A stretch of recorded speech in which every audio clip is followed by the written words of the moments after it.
Apa beza di antara arak dan alkohol? Ramai orang yang confused tentang dua perkataan ini. Dalam hal ini, kita haruslah mengatakan bahawa arak itu adalah arak, alkohol itu tidak semestinya arak. Dan ada juga arak yang tidak mengandungi alkohol. Sebab Allah mengharamkan arak ini bukan kerana dianya mabuk ataupun tidak mabuk. Kerana Allah mengharamkan kerana dia adalah bersifat sebagai benda yang najis. Sebab tu dalam firman Allah Subhanahu wa taala dalam surah Al-Maidah ayat 90. Innamal khamru wal maisiru wal ansabu wal azlamu rijsun minal syaitan. Sesungguhnya Allah telah mengharamkan arak, judi, tenung nasib, sembah berhala dan juga dia merupakan rijsun, najis itu daripada amalan syaitan, juga hendaklah kita menjauhkan. Sebab tu dalam hal ini kalau kita lihat fatwa yang telah dikeluarkan oleh Muzakarah Fatwa Kebangsaan pada Julai 2011 mengatakan bahawa arak yang diproses untuk tujuannya adalah membuat arak. Sama ada dia mabuk ke tidak mabuk itu adalah lain. Kalau dia memang tujuan niat dia nak buat arak, hukumnya adalah diharamkan.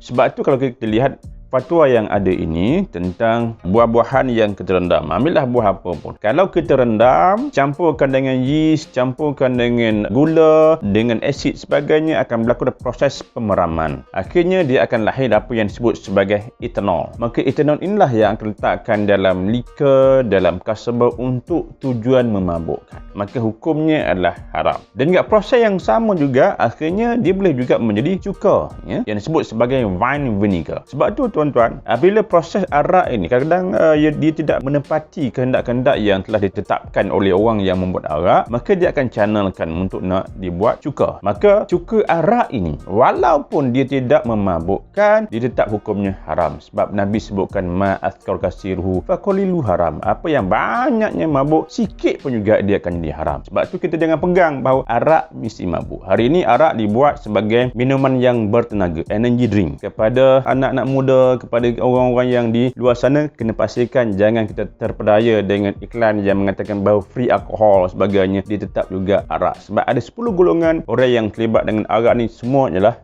dosa. Golongan orang yang minumnya, orang yang membawanya, orang yang makan hasilnya, orang yang menuangkannya, semuanya lah dilaknat oleh Rasulullah SAW. Ada juga kita lihat bahawa alkohol yang terjadi dengan sendirinya. Contohnya alkohol dalam budu, alkohol dalam tapai, alkohol dalam cencaluk.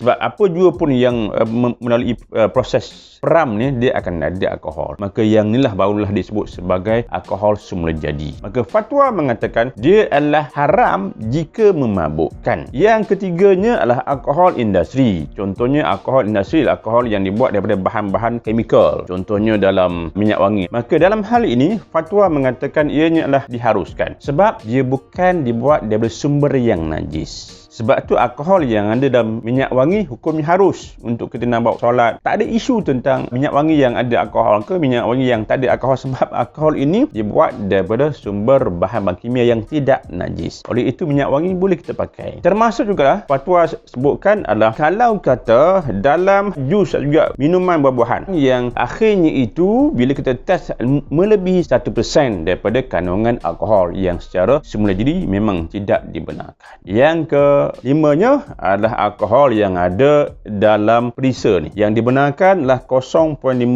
saja yang ada dalam perisa sebagai carrier, sebagai pembawa. Antara yang 55 ni, yang diharamkanlah arak saja. Sebab tu kita kena bezakan di antara alkohol dan juga arak. Arak haram, alkohol tidak semestinya. Itu saja daripada saya. Sekian, Assalamualaikum warahmatullahi wabarakatuh.